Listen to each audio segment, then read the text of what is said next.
everybody, to the Nightly News Podcast. This is Professor Paul Miller, and I'm so honored to be joined here by the Central Penn Knights Athletic Director, Kasey Hicks. Kasey, welcome back to the show. Hi, Paul. I'm always happy to be here. So we like to have Kasey on at the end of the sports sort of athletic calendar, and we're specifically going to be talking about men's and women's basketball this year and some of the successes by these two programs, maybe some of the things that we can see going forward. And then we're also going to talk to two of our Nightly News reporters who were in charge of covering both of these teams this year. So action-packed podcast today. I also want to introduce Blake Myers. Blake is one of our Nightly News reporters. Blake, this is also your first ever podcast, so welcome to the show. Thank you. And also being joined by Andrew Hunter. Andrew, also one of our Nightly News sports reporters here. Andrew, welcome to the show as well. Thank you. So one of the things that we want to get started off by talking about today is let's just sort of lead with the Nightly News' contribution to this athletic season. This was the first time that we have ever had the opportunity to not only, of course, we've been broadcasting these games for several years, but this was the first time that we had to do, which we're very proud of, but we also had, we had broadcast, a live stream, commentary, we had student reporters covering the games, we had photographers covering the games. I mean, we were putting together entire packages from each of these athletics events. So, Kasey, just off the top, where did you see some of the big improvements from our perspective and how we are covering Knights athletics and maybe how we can keep that momentum going forward? Yeah, I mean, I think on behalf of the athletic department, we are very grateful for all of the extras that the Nightly News Media Club brings to the games. The broadcasting is always fantastic. I know it was great to have you guys there for every home game this year. So just having that presence at each and every home game and being able to connect with families and friends at home was a huge, accomplishment for how we're elevating those programs. On top of that, I think two of the biggest things are we had a photographer at every home game this year, or almost every home game this year. So I know the student athletes are really appreciative of having those pictures. It's a social media world that we live in. So having those pictures and being able to get that out to the teams has been super beneficial. I've had a lot of positive feedback on that. And I'm gonna shout out, I think, Mr. Hunter here, because having those post-game articles and putting those write-ups down on paper and being able to get that out to the Central Penn community has been really, really beneficial. So, Andrew, I appreciate all your follow-up on that and the work that you do, because that has been another way that we've elevated as well. Blake also was one of our reporters as well. And Blake, too. I'm sorry I missed you. Blake as well. They both were kind of taking turns. This is the first year that they have been a part of the Nightly News, so we wanted to give them both exposure to this opportunity. And I think that, let's just put it this way, it is always wonderful for me to have the opportunity to work with students. I mean, that's why I do what I do. And I'm not just saying this. Considering the fact that this is both of your first experiences writing this type of writing, I think a lot of people, when they think, oh, writing's, we've been doing it all of our lives. Yeah, I mean, writing a paper is much different than writing a game recap. Mm-hmm. And knowing how much information to put in there without it being too long, but still being descriptive enough that if somebody wasn't there, they can kind of get the essence of the game. And so it is, without a doubt, a very specific skill. But I have to give these two immense credit. Even in the middle of the season where, I was just giving them a little nudge to go talk to coach before the game and get a quote or come over and talk to you. And I just believe, especially because both of these gentlemen are still going to be here for another couple of years, I really believe that they're just going to continue honing their skills. We've also, in our last meeting, and this is no disrespect to Blake, because Andrew's going to be our baseball reporter. Blake would have had that opportunity, but he plays baseball, so it's typically a conflict of interest to have somebody on the team covering the team. So Andrew is going to be a really, really important piece to that. And certainly in the future, we certainly have an opportunity to do some continued work with soccer. Again, Andrew is a soccer player and an academic All-American at that.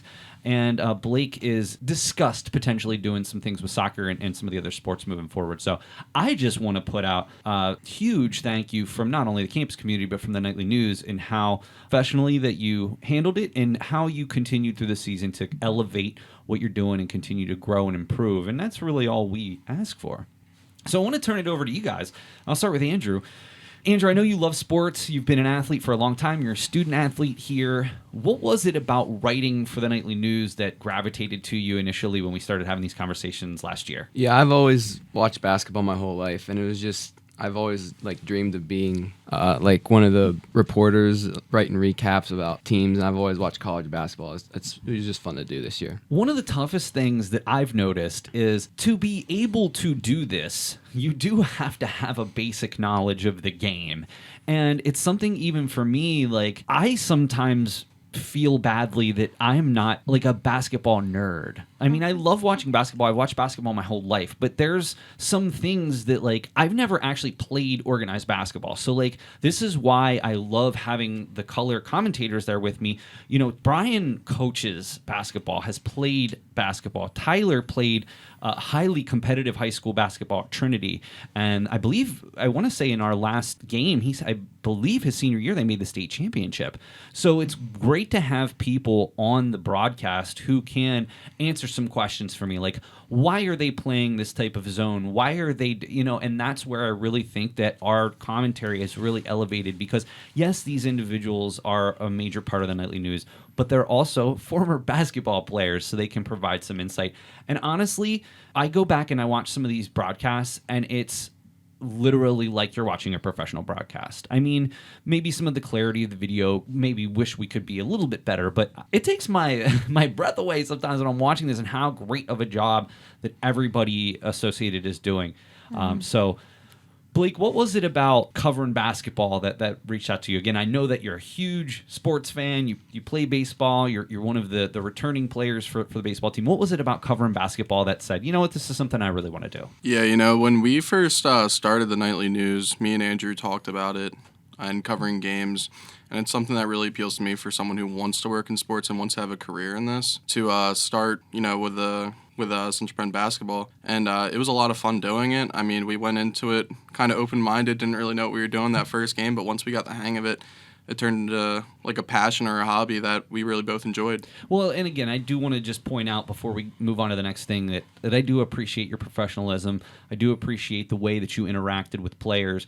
And they're also, both of these gentlemen, Kasey, are going to be part of a sports subcommittee that we have within the Nightly News that's focused on trying to find ways that we can continue to improve. And so they're going to be the ones leading the way in terms of how we can continue to get better. Because honestly, that's my goal every year is let's figure out ways that we can continue to expand and improve on what we're doing. And number one was calling all the games this year. And again, back to your point, it really, when we were there on the last home game of the season, it was very sad. Mm-hmm. I mean, with Tania Jackson, and this can kind of segue us into talking about the ladies team, to see someone who I have literally watched before me over the last several years just grow up into this unbelievable leader and frankly one of the greatest of all time in the history of our program. And to watch her play that final game, it almost reminds me of when Jalen Burton-Jones played her final game. And the memories that I have of that. So let's first talk about Tania Jackson. First of all, tell me, how did you first meet her? And tell me a little bit about her growth over the last few years. So T was actually one of the last recruits that I brought in. When you were a coach? When I was a coach, yes. So I was working really heavily to recruit her. And actually, she has a twin sister who is equally as talented as her. Yeah, fun fact. And I was trying to get both of them. How amazing would that have been? It would have been pretty crazy, yeah.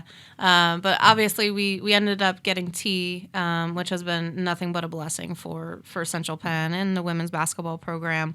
I don't even know that I recall how I met her. I think I had a connection with Mastery from some previous student athletes that had played on my team. And they told me about these twins that play there, so I had to go check them out. And T originally out of high school ended up at Lincoln University and then transferred over here to Central Penn once I finally got her to buy into what she could be here. And she came here. She right now she leads the team crazy. She leads the women's basketball team in points, steals, assists, and rebounds. So she is our stat leader across the board. And from a point guard to average at the collegiate level, double-digit rebounds is pretty impressive. It is. You know, rebounding is one of those things. Rebounding is hard. You know, like it takes no talent to rebound. It's just getting out there and playing hard. And that's one thing that makes T special is she's a competitor. She wants to win. So when she gets out there, if it's going to come down to somebody who's 6'2" grabbing the rebound, or T, who I don't want to do her a disservice, so I'm going to throw her at like 5'4".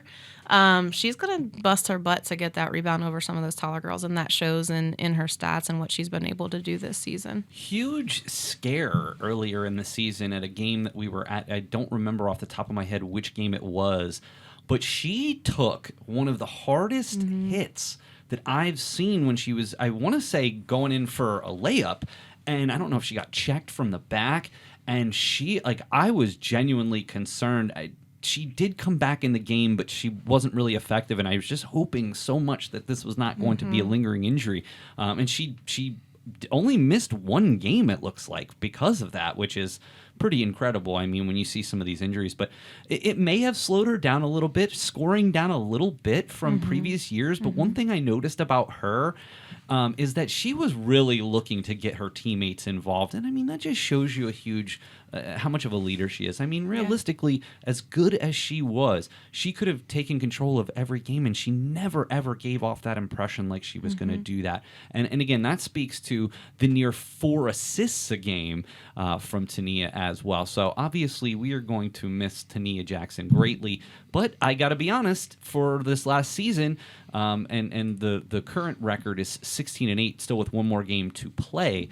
This has to be a great feeling for her to leave on a high note. Maybe, you know, she would have wished down the stretch would have went a little bit differently, but 16 wins, I mean, that's got to be darn close to a record for women's basketball here, Kasey. Yeah, it actually matches it right now. So just need one more. If we get one more win at Christian Dome, they would have broken the school record for most wins in the women's basketball history. So exciting stuff. And T has just been breaking barriers since she's been here. So the women USCA national ranking right now is at 12, which is probably one of the highest we've been. This year they've sat around 10, 11, 12 in the standings. So T has been a big part of kind of just continuing to trend in that upward direction for the women's basketball program. And she should be really proud of what she put out there. And you know, you talk about her as a senior and a leader, but you can't forget about the surrounding cast that's all around her. The women's program has really come together, started to believe in each other, and I think that reflects in their wins. And there's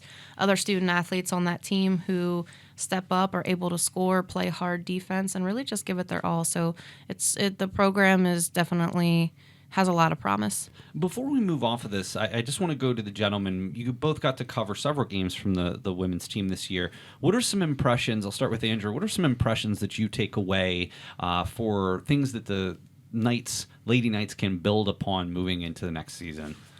I was really impressed with Kayla Thomas. I think after Tania leaves, she's going to be the next up in the point guard position there. This kind of reminds me, Kasey, of the dynamic between Jaylin and Tania a few years ago, because Totally. Tania came off the bench as a freshman, even though she logged serious minutes. I mean, you know, she was like that sixth person for the Knights, but Kayla Thomas did the same thing this year. Now, I thought really interesting in the home finale, they both started the game, which, if I'm not mistaken, was one of the first times that they had done that this year, and they looked like, you know, they played very well together. But I definitely see Kayla really taking that next step next year, filling in for Tania in that respect. What were your impressions with Kayla this year? Oh yeah, for sure. She's young. I think this season was a great season for her to be able to learn from T and kind always a smile. Always, she's a great basketball player, but if you know her off of the court, she's an even better individual, which is, when it comes down to it, that's going to take her further than anything she might put out on the basketball court. So, yeah, I mean, I think she's definitely next up. Andrew makes a great point. Kayla is probably one of our next USCA All-American women's basketball players. So if she keeps working hard and getting out there like she has been, there's no doubt we'll see her name on that list soon. You heard it here first. Blake, as you look back to the Lady Knights season, what are some impressions and some thoughts that you have and how the Knights can continue moving forward with the program? Kasey just mentioned the supporting role behind T. I think that was incredible this season, something I'd never seen before. It was a very balanced team, I think. If you really look at it, I mean, obviously you had T as the heart and soul of the team, but you still had people like Bub in the corner hitting threes, or Sydney driving to the rim to put up a layup. It was a very balanced team, I think, is the best way to look at it. And like Andrew said, with Kayla coming forward, it's probably going to stick that way, and they're probably going to become even better team next season. Here's what I really found interesting is the number of people who logged significant minutes, and even though when you look at the points per game, Tania obviously leads and Flash Green comes in second at 9 a game, almost every single person is averaging 4 points and up, which means that they're making a contribution. They're playing significant minutes. I'm pointing at people like Brandy Swinton, who was one of the Nightly News players of the game. I'm looking at Legend Edwards, who took over a few games that we got to see. Even somebody like Tori Roberts. And, of course, I don't want to leave anybody out, but even Tori Roberts, I mean, she's one of those folks that does so much that doesn't necessarily translate to the score sheet, and the intensity that she brings and the attitude that she brings and the leadership that she brings, even only as a sophomore. I mean, she came into this season, I remember before the season started, she was walking around campus in a walking boot. Right. And I'm just like, are you okay? She's like, I'll be ready to go. And she was. And so she did miss a few games early in the season, but she came back and really played hard. And before we move off of this, I want to give a huge shout out to Chanel Perry. I've known Chanel. She's been in a number of my classes. Just one of the nicest people, and totally different when she gets on the court. Yeah, she definitely fools people. Off the court, you would think she's gentle. On the court, she's taking no mercy. So, yeah, Chanel's also a senior, so another student that will definitely be missed. But, we talk about the women's basketball team being that full effort, and I think as a previous coach, one of the hardest ways to prepare against a team is when you look at the box score and you see 4 points here, 6 points here, 4 points here.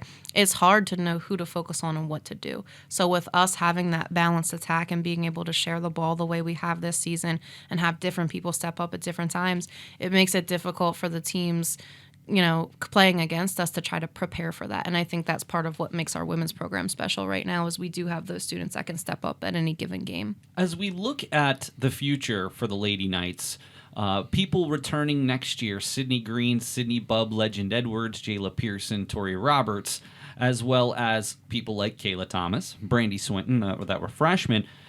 Even though you're going to lose two huge contributors in Tania Jackson and Chanel Perry, I think you're in pretty good shape with the people who you have returning. So long as everybody comes back, I think this could be a start of another couple-year run here for the Lady Knights to not only continue their winning ways, but making it to that tournament. That's the goal. Yeah, I think they're knocking on the door. We just got to be able to open it, and I think we're pretty close. Well, let's move over to the gentlemen. 9-15 on the season. They do still have one final game that will happen after this was recorded. Of course, I will put along with the podcast the results of that game in their first ever ESAC championship. But I think it's fair to say, and this is always one of the challenging things, and I talked to the guys about this in our club meetings. This is one of the challenges that we have is it is difficult to be critical of these student athletes for a variety of reasons. Number one, for Andrew and Blake, these are their peers. Right. In fact, probably friends Right. in some cases. For me, I just can't say enough how much I appreciate how hard these guys work and how hard these ladies work. I know that. I've played sports. I've played organized sports. I know what goes into it. So it's always a challenge for me to have to be critical of their play. And trust me, I hope no one out there takes anything I say personally, because yes, if I got out there on the court, you would show me what's going on.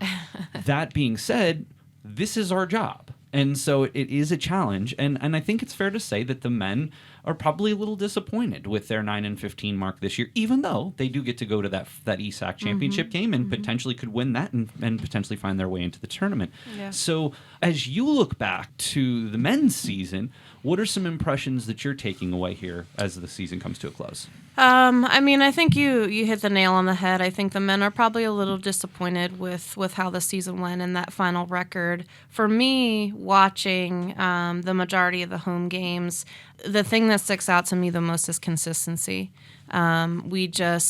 Some games we would come out, and to be honest, you talk about the ESAC championship, the games where we came out ready to play 40 minutes were our conference games. So you think about way back when we were talking about joining a conference and what are some of the benefits. One of those benefits was that increased rival in the games that we have. So the men came out in those ESAC conference games with no hesitation, no setback, consistent, sharing the ball.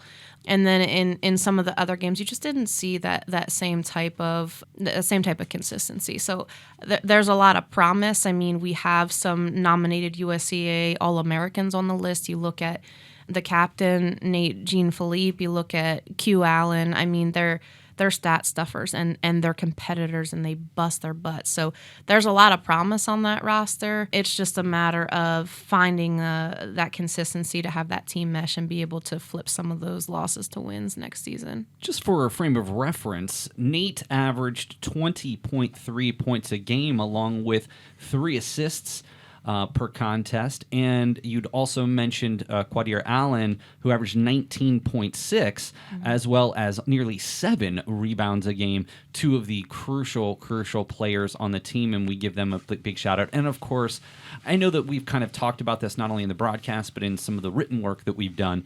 Nate is listed as a senior. However, he does have 1 year of eligibility left, and he is determining if he'd like to come back for his master's degree. So I suppose there's at least a small chance that we could see Nate return another season. Yeah, if Nate returns, we get 100% of that roster back. So everybody would return.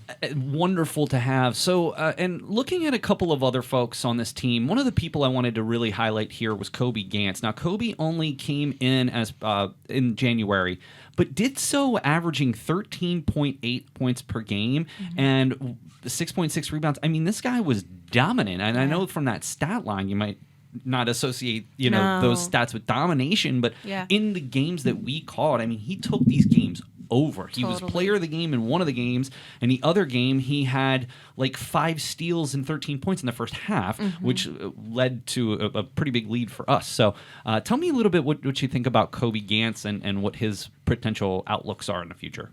Kobe had, his ceiling is ridiculously high. I think, you talk about women's basketball, Tori Roberts, and how some of that stuff just doesn't show up on paper. Kobe has stats that show up on paper, but there's so much more that doesn't show up on paper as well. So you think about looking at, 13 points per game, that's okay. What he does is so much bigger than that. I talk a little bit about the consistency and some of the morale on the men's team, and I think in half a season, Kobe came in and quickly became the heart of that team. I saw from afar that he was the first one picking his teammates up. He was out there basically being an extension of the coach on the floor. And that's kind of immeasurable in a student athlete. When you have somebody sending the right message and doing the right things all the time, that's who Kobe is right now to me. And if he continues to lead this team and be a part of the program, again, I'll call it here, we're looking at a USCA All-American easily. Well, I've had some conversations with him, and the one thing that I really admired when I spoke with him was that He's definitely coming back next year because he made his father a promise to get his degree. But Kobe had told me that he does have some potential opportunities overseas and that he wants to come back, that he wanted to play this part of the season, that he wants to come back for another season. He's going for his associate's degree. We've already talked about how he can achieve that while he's here and hopefully have an opportunity to continue playing professionally. So I think that was a wonderful addition to the team. Gentlemen, I want to come back to you here about the men's team. Again, maybe not the type of season record that they were looking for, but the one thing that I do give them a lot of credit with was how hard they continued to play down the stretch. So tell me a little bit about what some of your impressions were, Andrew, with the men's team.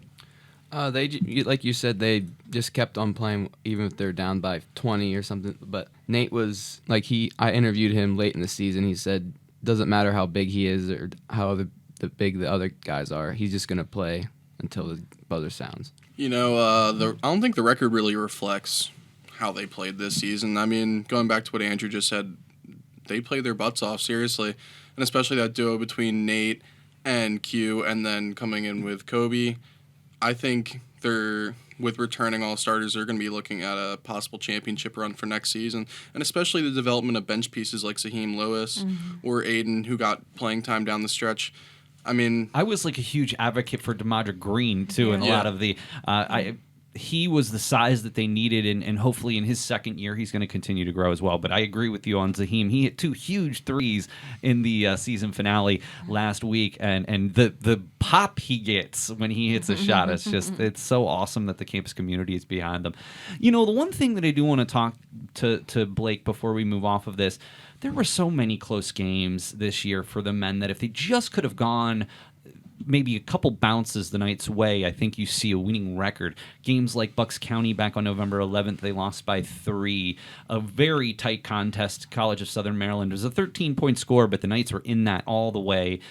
Dropped 1 at Manor by 8. Dropped 1 at Penn State Mont Alto by 12.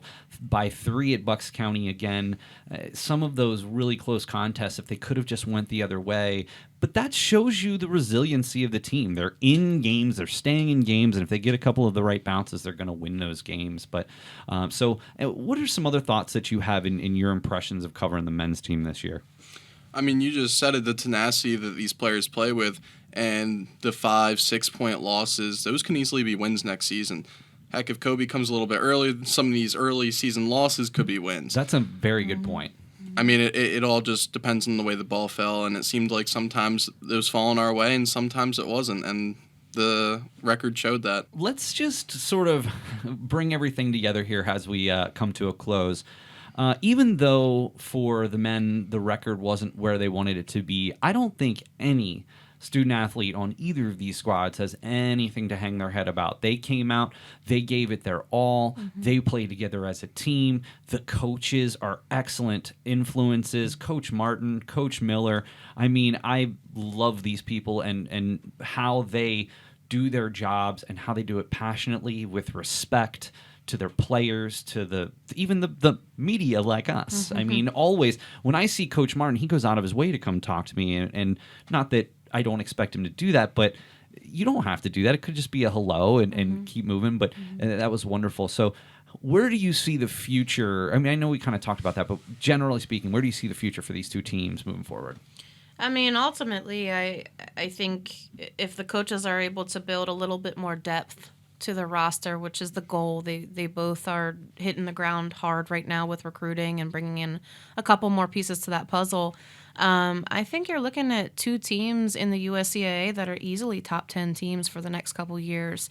They have strong role models in their coaches. The coaches send the right message. They know the game. If we can just grab a couple more pieces of that puzzle, we're going to be 2 programs to really, look out for in the next couple of years on a national level. And when you think more within the ESAC and our actual conference, I think that's something we can easily dominate as long as we continue to work hard and put that effort out there. The Knights will dominate that ESAC play. As reporters, when you look forward to next season, what are some things that you two can continue to try to improve upon in terms of trying to continue to get better at your own craft? Probably asking better questions from the athletes and coaches.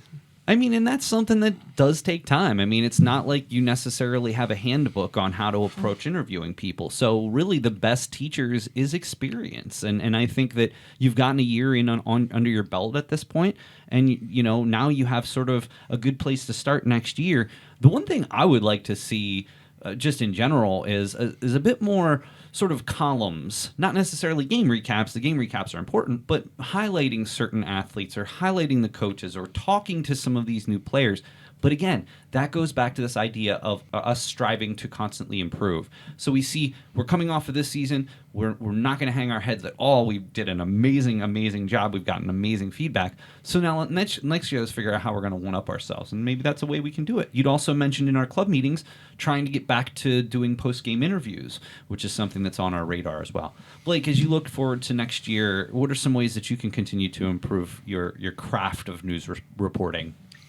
Honestly, just going and doing it better. Like Andrew said, asking better questions is just a start, and giving new ideas. I mean, I wish everybody could hear what we do in these nightly news meetings in our subcommittee, because we have some great ideas and we're going to be looking to implement them in the future. Fantastic. Well, Kasey, before we get out of here, I did want to give you an opportunity. I know this is a little bit off topic because we're really focused on basketball here, but you do have 2 new sports coming up. So I wonder if you just wanted to give those 2 sports a shout out. Yeah, definitely. So we recently just hired our new head women's softball coach. So Central Penn would like to welcome Tabitha Springle. She is our new head softball coach. She will spend the rest of 2023 really building the program, recruiting, getting the name out there, and then softball will hit the field in 2024. Excellent. So, yeah, spring of 2024, look out for that softball team. And then back, because of some student interest that's come across my desk, is cross country and track. I think cross country is going to be a lot of dual sport athletes. I've had a lot of student athletes come to me saying this is something they like to do in the off season to stay in shape. So we are looking to bring back cross country this year, 2023, and we are finishing up a coach there probably within the next 2 weeks. So 2 new programs to look out for, 2 new opportunities for our students. I mean, I don't know how you do it, but great job doing what you do. And Kasey, it's just such a pleasure to get to work with you. I just want you to know that this has in a way helped me kind of live out my own dream of being in sports. And I know that that's not the main crux of my job. My job is to be in the classroom, and I enjoy that very much as well. But to get to call these games and the quality of job that we're doing, I just can't tell you how proud I am, not only just for my own well-being, but the people I get to work with as well. It's definitely special what you've been able to do, and it ties nicely to your program in communication. So for you to be able to be a mentor for students like Blake and Andrew, it's special, and it gives them real life applications, and I'm more than happy to partner and bring it to life. You guys elevate the athletic department, and like I said, we're really grateful for that. Awesome. All right, well, I just want to thank Andrew Hunter and Blake Myers, our nightly news sports reporters here. Gentlemen, thank you so much for being on your first ever podcast. Thank you for having us. Thank you. And, of course, I want to thank Athletic Director Kasey Hicks. Kasey, of course, we know how hard you work, and we appreciate all of that effort. And we just got to keep saying go Knights, and looking forward to the upcoming baseball season at FMB Field. There you go. Thank you, Paul. I appreciate it. All right, well, that's going to do it for this episode of the Nightly News Podcast. For Andrew Hunter, Blake Myers, and Athletic Director Kasey Hicks, this is Professor Paul Miller, and we'll see you again next time on the Nightly News Podcast. I'm Dylan Bowman, former president of the Nightly News, and you're listening to the Nightly News Podcast. Welcome, everybody, to the Nightly News Podcast. This is Professor Paul Miller, and I'm so honored to be here today for the 2023 Central Penn Knights baseball preview. And I am so honored to be joined by 2 of our Central Penn Knights, but also 2 very integral members to the Nightly News Media Club, Kevon Davis and the secretary of the Nightly News, Dalton Koller. Dalton, welcome back to the show. Nice to be here, Paul. Thank you for having me. It's my pleasure. And Kevon, welcome back. Thank you. It's nice to be here again. Well, so we have a lot to talk about here today. It's been quite a while since we've had you guys on to talk about the baseball team here. Before we even get started on this season, it is the baseball preview. But what would the baseball preview be without a little bit of discussion about last year? One of the things I really hope to talk about today is the experience over at FNB Field for the first time in the history of the Knights, but also talking about how you set the record for victories in a season with 16. You went 16-12 last year. So let's talk a little bit about last season in general, and then we'll get to the FNB Field stuff. I know it's always difficult for especially you two that were new to the team last year. When you came into like your preseason workouts, you were extremely confident with how you were going to play that year. How do you think it all materialized on the field, Kevon? I think day by day, we just got better. After going on a little losing streak, we had to come together and really gel as a team and stay 10 toes down. And then after that, we picked it back up. The errors went down, and we started hitting runners in on base. So just after really, really digging deep and gelling together, we made the pieces work. I'm assuming the losing streak that you're talking about was a 5 out of 6 loss stretch from March 22nd through March 30th. You then turned it around and ended up winning 5 of 6 before you played very, very well at the end of the season, including winning another 6 out of 7 games from April 22nd to April 30th. So a big turnaround sort of at that midseason point. Now, you got off real hot to the season last year, winning your first 3 games, including a double header at Williamson Trade and picking up the first game in extra innings of Penn State Hazleton, only to turn around and drop that next game. But a 3-1 start for the season last year, and really some amazing play. Dalton, being that you were one of the not only the opening day starter, but also one of the main pitchers on the team, how did you think that last year went, not only from a personal perspective, but from your team? I know from a personal perspective, looking at it, obviously, we got to that 3-1 start. I thought we were going to be, just continuing that, especially because talking about when we had our winter workouts, how excited Coach Stern was. He thought it reminded him of that 2020 2020 that started off 7-1, got off to a hot start. He's like, I get the same energy from this group, so I'm really, really excited. When we got off to that 3-1 start, I'm like, all right, well, we got a legit chance to, make a deep run in that. And of course, we went on that little bit of a losing streak. We started to get a little cold. And then we all just took a step back, realized what was going on, what the issue was. We had some coach that we worked with at the facility that we were at, Lebo. He came and gave us a talk about just playing together, not being individuals, playing as a group. And after that, we started to really hone in on the fundamentals, make sure we were making the right plays at the right time. Like Kevon mentioned, knocking in key runners when they were there. We really limited the errors. Pitchers started playing really well. Hitters, fielders, everything.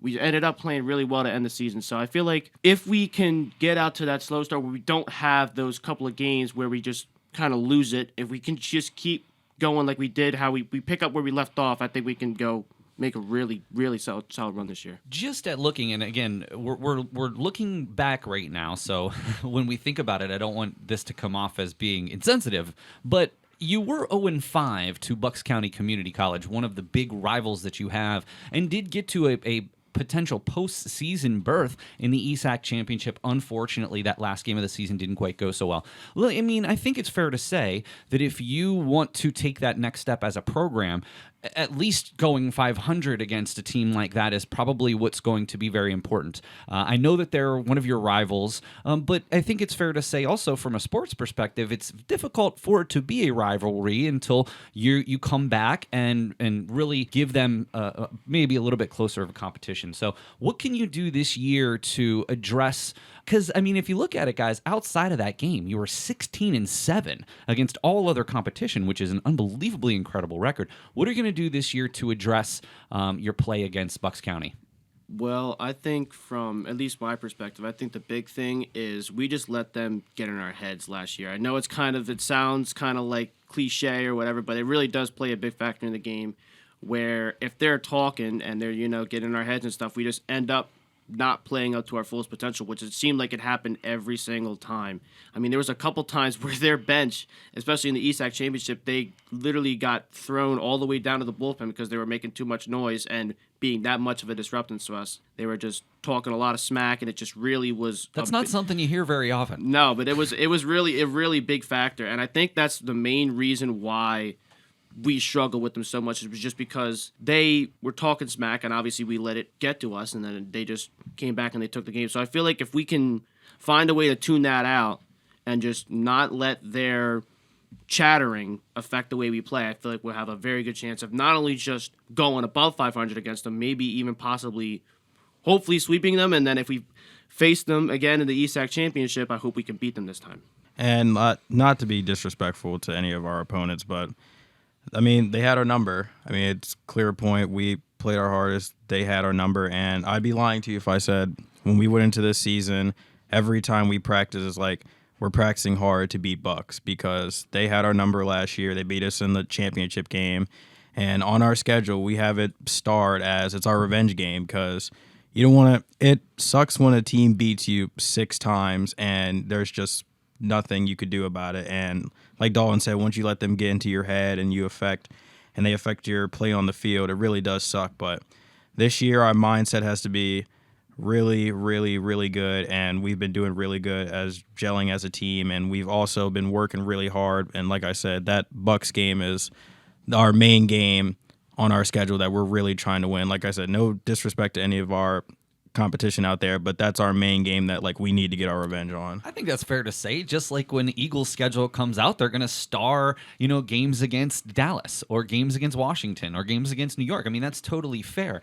But just so for everybody out there to know, the first time you play Bucks County this year will be April 7th for a doubleheader at Bucks County, and they will come here, the final 2 games of the season, to FNB Field May 2nd from 1 to 3. That game could have a lot on the line, and then potentially you could turn right around and have to play them in that ESAC championship should things fall well for Central Penn. So again, it's going to be a little while till you face them, so maybe on the bright side, and that was the thing it looked like as far as last year. The first game that you played them relatively early in the season, as well as, you turned around and played them a couple of weeks later. So maybe that stretch of time in between the beginning of the season and when you play them first, and then the midway point when you play them at the end, will help you prepare for those a bit better. Well, hey, let's get past that. Let's start talking about the positives. Dalton, you were named the inaugural Nightly News Cy Young Award winner this season. Tell me a little bit more about what that honor meant to you. But before you do, I just want to read from the award. On the season, Koller appeared in 7 games, starting 4, and was tied for the team lead with 4 wins. In addition, Koller had the best ERA on the team at a 2.45 and led the team in strikeouts with 24. He only allowed 9 earned runs on the season, walking only 11 in 33 innings pitched. That's immaculate statistics no matter what level you're at. Tell me a little bit about what it meant to you to come in as a freshman and dominate in this way, winning the Cy Young Award. The thing was, obviously, I hold myself to a certain standard where I want to perform to that level, and I'm glad that I did. But if you would have told me before I even committed to Central Penn, or even when I did, that you said, oh yeah, by the way, you're going to get the start on not even just the opening day, but also the home opener as well, and then you're going to go and you're going to have this amazing season with all these great statistics and all that, I would have said you're crazy. I was like, yeah, it's cool.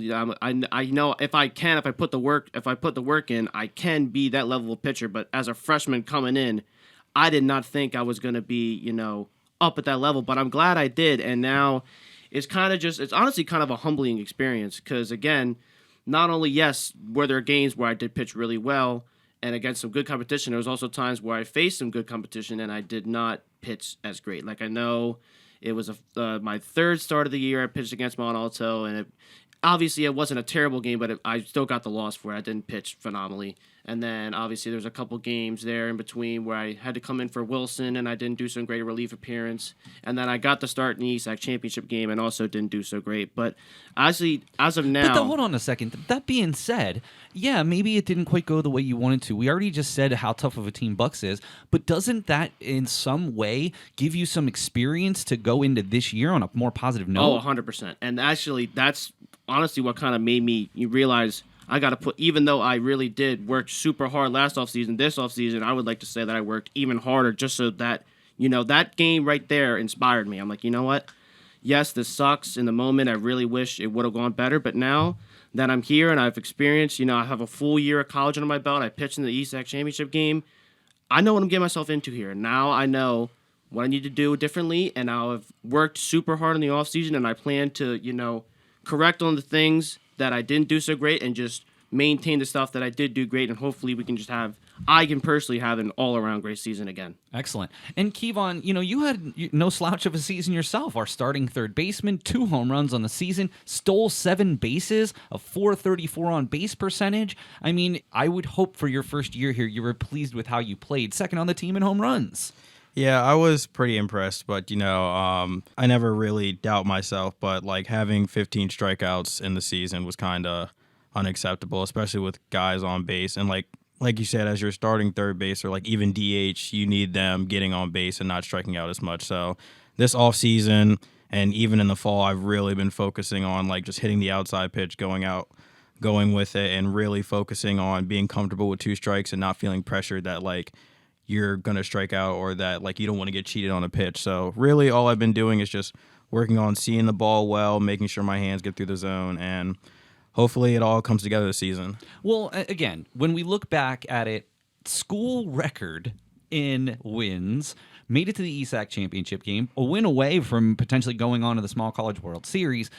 Cy Young for you, second on the team in home runs, and a staple in the lineup for you. I mean, come on, guys, you have to look back on this as a positive. But the things that you learned last year on the field brings and elevates you this season. So the last thing I want to ask you before we maybe use this as a segue, how was it playing at FMB Field in front of a huge crowd? Absolutely phenomenal. I can't put even into words just how great it was. Not even just that opening day when I pitched personally, but also when we had the community night when we played against Williamson Trade, and we had we had the game in the afternoon and the night game, and just the amount of people that was in the seats watching us, it was absolutely insane. I remember when the first game we played, when Stevie hit that grand slam, that is easily the loudest I've ever, like when I've been playing a game, that's the loudest I've ever heard a crowd get. Like I've played in all the high school games, all the travel ball games I ever played, that was the loudest ever. I was like, this is like almost like professional level how loud it's getting. Like this is absolutely insane. And then just getting to talk to all the fans that were there watching us, supporting us.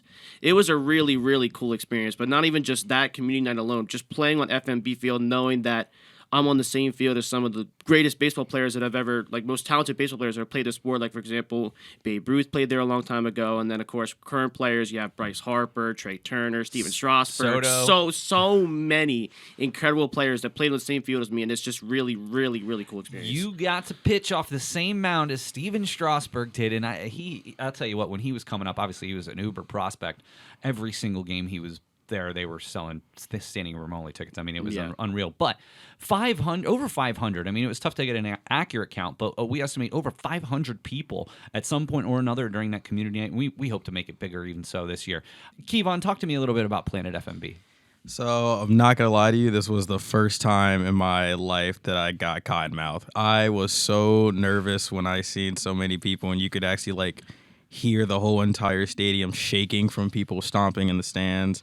And just standing out there at third base and looking at everybody in front of you and seeing all your family members and your friends, it's really a life-changing experience. Like I played in a high school regional semifinal championship game, and that had a lot of people, but this one just topped it off amazingly. It was definitely one of those experiences that I wish every college person could have. I want to give you guys a shout out too. You were very integral in working with something that I am very passionate about, the Senior Challengers, and certainly it's a little league for children with special needs. I have actually helped to start an adult league.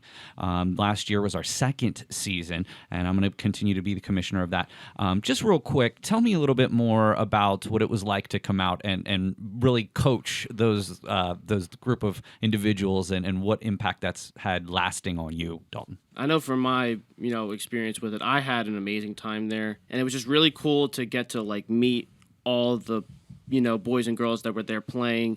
And it really like it hit a chord with me, realizing how much fun they were having playing baseball, and they didn't let any of their disabilities or whatever affect them, having fun with the game at all, or just being around, being social with people and just having a good time. I could genuinely see them having a really, really great time, and it was just really cool to see. It brought back like a lot of the love of the game and kind of like the adolescence of it, if you will. And it's just really cool experience for me to be out there and just talking with some of the people, helping coach and helping them hit, helping them throw, helping them catch the ball. It was just really, really cool experience. Kevon, you wrote an article for the Nightly News that it was in our spring sports section. Tell me a little bit more about your impressions. I was very impressed with the kids. They actually shocked me. A lot of those kids in those teams give a lot of players that can hit a run for their money. There's a lot of strong kids on that team.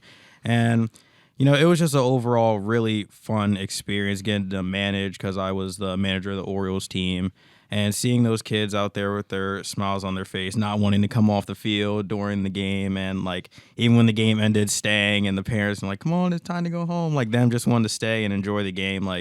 It really does remind you of how beautiful this game is, and that anybody can play it, no matter if you have a disability or even if you don't have a disability. It's just a beautiful game to play. And it means so much to me that you guys were willing to come out and do that. And, of course, I know that you've got baseball the first part of the season, but there's still several weeks that we'd like to have you guys out. Not only just, obviously, you guys are welcome, but anyone else on the team who would like to come out. I always need some help, because a lot of times I'm doing a lot of things by myself, and I genuinely appreciate that.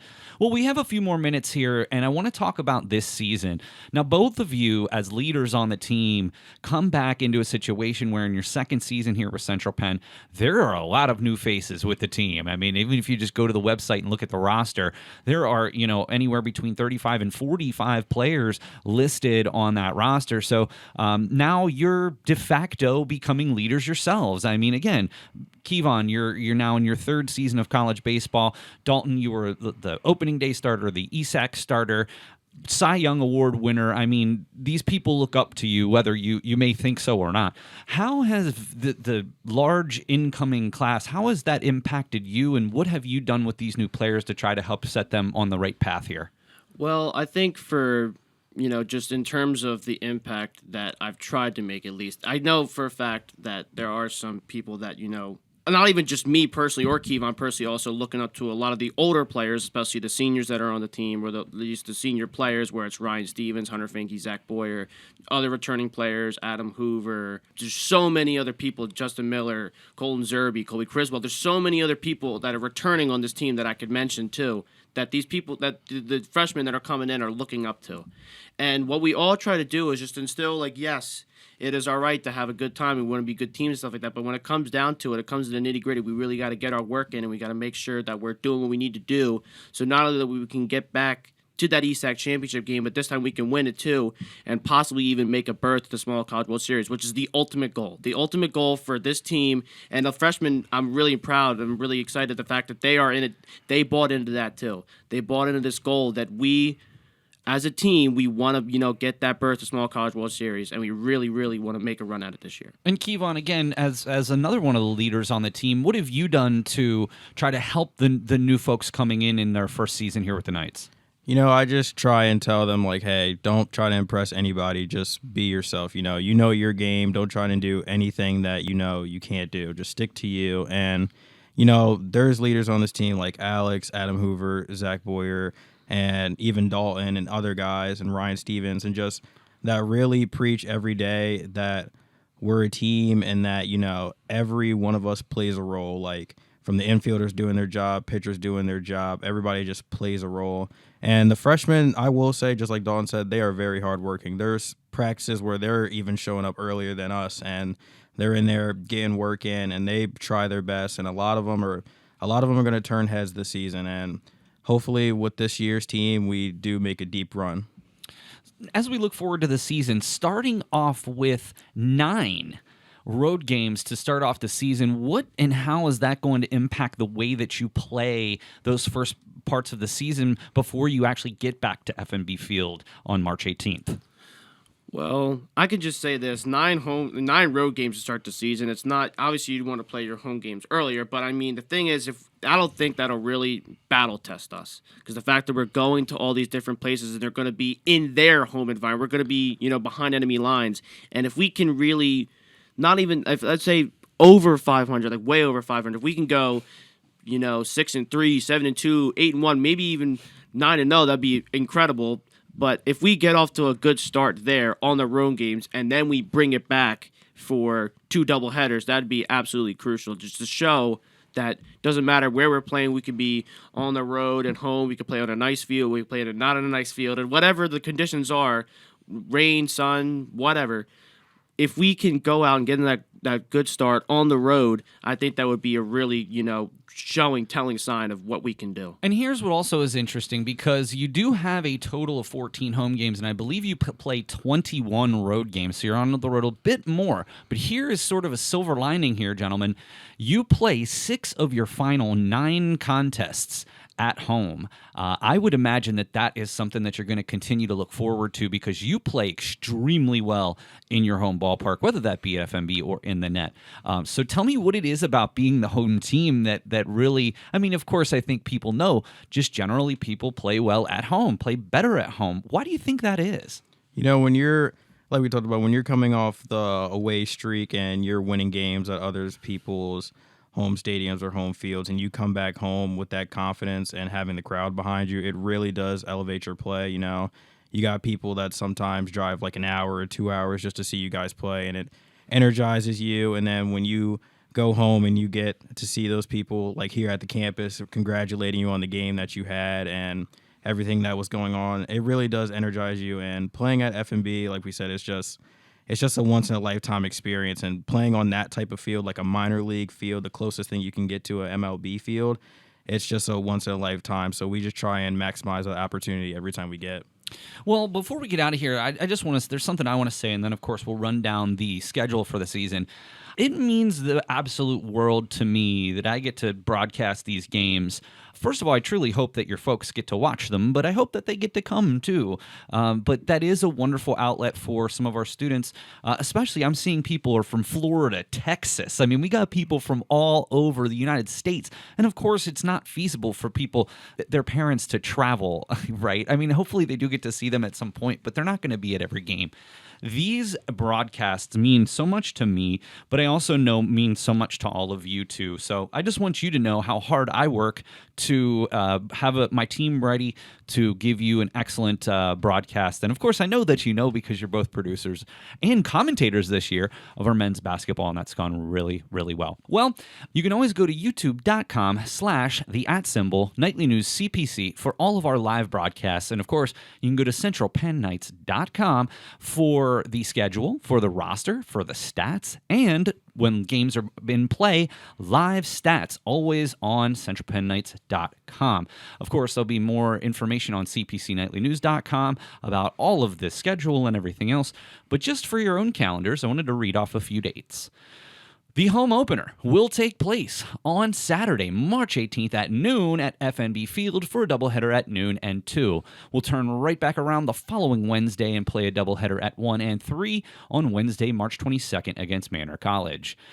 Big one to highlight is Friday, March 31st at 1 and 3. Maybe take a half day and come on out to the ballpark. And then again, we'll turn around on April 4th. This one will be at In the Net in Palmyra for an 11 a.m. and a 1 p.m. game versus Penn State York.